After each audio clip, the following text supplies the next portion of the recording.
Welcome to Today in Prophecy Daily News in 15 minutes or less. Well, Prophecy News Watch, PNW, reports, why is the World Economic Forum warning about coming shock events? Here's something to think about. The World Economic Forum stated years ago that one of its goals was to remove America's title of global superpowers. Quote, since the pandemic eased, the reality is we haven't had enduring global leadership on much, and it's hard to imagine that changing soon. This is partly because superpowers are terribly burdened with global wars and domestic challenges, the WEF warned. A global government is their proposed solution. A big election year won't stop our recurrent crisis of political legitimacy. The WEF warns that disinformation is threatening the biggest election year in history, hence the need for global censorship, both on the streets and online. I mean, this comes on the heels of, at the same time, we are hearing Mark Zuckerberg saying, hey, this is what the government's been doing. And then if you go back to Mayorkas, a couple of years back, he's questioned about the government doing exactly that. He said, oh, no, we've never done anything like that. But Zuckerberg said, oh, yes, we have it. And listen, we've all known it. It's been revealed already.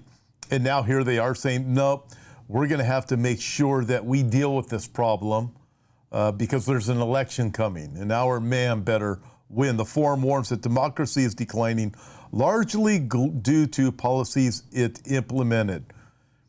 Civil unrest is rising, and the WEF is prepared for the descent. Furthermore, they already recognize that both sides are going to fight over the results of the election. Indeed, they are.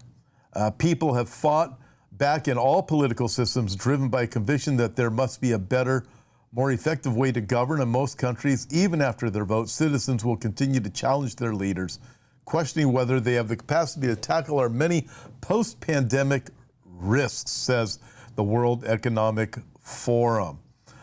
In other words, the people have become unruly and are going to turn on their government. So the World Economic Forum is looking for a way to shut you down. So I think of this in light of Revelation chapter 6, the rider on the white horse. What do you have? A shutting down, a conquering without using any conventional weapons, without using bullets or anything else. Shut it all down.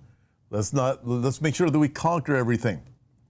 Continues, you have the climate change hysteria is wreaking havoc as intended so that governments can continue to spend on an unidentifiable problem without the masses questioning their perpetual spending. Then we have claims that 50% of the workforce will be replaced with AI, making human beings utterly useless and disposable. Again, both of these fears have been orchestrated by the same organization that says they want to ease them. They create the problem. They tell you there's something to be afraid of. They create a problem, tell you something there's to be afraid of, and then they come along for the fear that they told you to be afraid of and the problem that they created. Oh, we have a solution. Been doing this for quite a while. Perhaps the most ominous piece is Schwab's promise that the world is on the cusp of an era of shock events. Listen to this. Enduring global leadership, democratic ideals, globalization, and liberal values have all been notably challenged, and superpowers are overstretched. This period of muddling through means anything can happen in our post-pandemic area. Look for global risks to be further exacerbated by unexpected, destabilizing shock events. What are they referring to? These are the three major shock wave events the WEF is warning about. A new global extremist group emerges. Well, isn't that rather interesting? A cyber pandemic. Be afraid. So what they're saying is be afraid. These things are going to happen. A global group is going to emerge, so we got to get control censorship. A cyber pandemic is coming. Remember we had that one a few weeks back? Interesting. That's just to get people used to the idea. Number 3, climate change claims its first island nation in the post-pandemic area. The COP28 plan to phase out fossil fuels may take decades, and it's unclear if world leaders will follow through. What's more probable is that in the meantime, certain island nations will keep fighting their cause, whether it's through international law or new climate funds. But these islands do succumb to climate change, sinking a lot faster than we expect. How will climate activists and world leaders react? A clear, unidentifiable tragedy that can be blamed on the changing climate, forcing people to believe that the hysteria surrounding climate change is justifiable. What world leader can question climate change if or when an island nation is lost? Klaus Schwab's organization is promising civil unrest, economic collapse, World War III, and the evaporation of a nation. And of course, got to shut everybody down because we have to control all of the masses because, well, as they admit, people hate us. Those weren't his exact words, but that's what he was saying. Well, speaking of, in a first major speech coming out of London, Keir Starmer, the Prime Minister of Britain, paints a gloomy picture of Britain. And then he goes on to blame the right for how bad everything is over there. Now, I'm looking forward to hearing from some of our viewers that are over in the UK and specifically in Britain on this. Because when you look at it, what do you have? You have open borders. They're intentionally destroying the entire Europe, every place that they can. I noticed Poland doesn't have the same problems the rest of Europe does, and the rest of Europe is trying to force Poland to take in immigrants and cause themselves all kinds of problems. Poland says, no, our economy is good, people are doing great, we don't have women being raped in the street, we don't have terrorism, we don't have synagogues being blown up, we don't have this kind of stuff going on here in Poland. And in Europe, all these other places where we have open borders, of course, you blame whoever you can for the problems that you create. So I'm curious with our friends from over in the UK, send me a note on what's going on over there. Check this out. In Canada, this is interesting, Canada imposes 100% tariff on Chinese electric vehicles.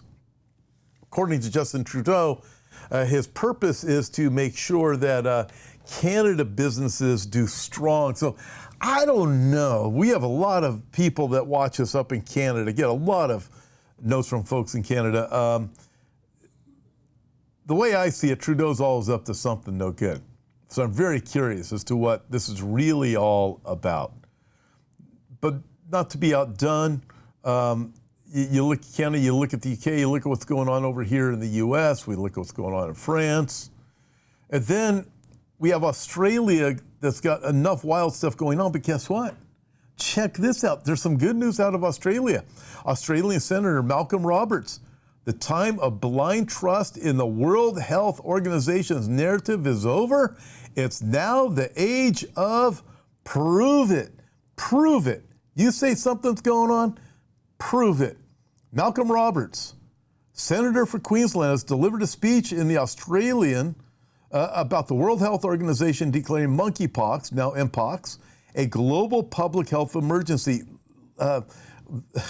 Listen, remember when we first started talking about monkeypox, it was a disease transmitted only through skin-to-skin contact in the male homosexual community. And suddenly it's now everybody's going to die from it. We need to do something about it. And thank you, Malcolm Roberts, for pushing back on this nonsense. Wish we had more politicians that would. Hey, check this out. 5 terrorists were killed by an IDF drone in Tolkarm, operations room. Very interesting. This is just more evidence with the IDF. Such a warning. They seem to be able to target people at will. These 2 leaders of Hamas and Hezbollah a few weeks back, and then many other people. What they did, over 1,000 targets were hit in Lebanon. They are targeting people specifically. They seem to be able to take them out at will. I was in Israel in the area of Sderot, right on the edge of Gaza. It was last May, and it was before October 7th, so it was last May, and the Islamic Jihad had launched some rockets while it was there. What happened was Israel specifically had targeted 3 generals in Gaza for Islamic Jihad, all hit at the exact same second, 3 different locations, through windows in one case. You look at that and you go, man, so they're hitting at will. This sends another clear message. 5 terrorists killed by IDF drone in Tulkarm operations room. And then, of course, what do we have here in the United States?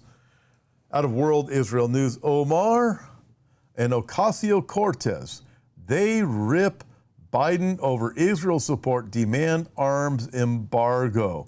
Ilhan Omar out of Minnesota. I am so shocked at that. So let's demand an arms embargo against Israel. These people are so anti-Semitic. They absolutely hate Israel. Rashida Tlaib, Ellison, Keith Ellison be another one. They absolutely hate Israel. They're anti-Semitic to the core. Let's have an arms embargo against Israel. Listen, know this, that the day is coming when the world is going to turn against Israel and the United States is going to turn against Israel. When is that going to happen? Will it happen after the election that's coming up? When will these people get their way? And Israel is completely isolated, but biblically we know it's going to happen. We also know biblically God wants Israel to turn to him so he can rescue them. He wants the glory in it. And I'm going to show you this last thing. It's a short video. Dr. Phil, he's asking questions about Venezuela and the prisoners that have been let out in Venezuela. And guess where they are? That's right, through the borders here in the United States. Check it out.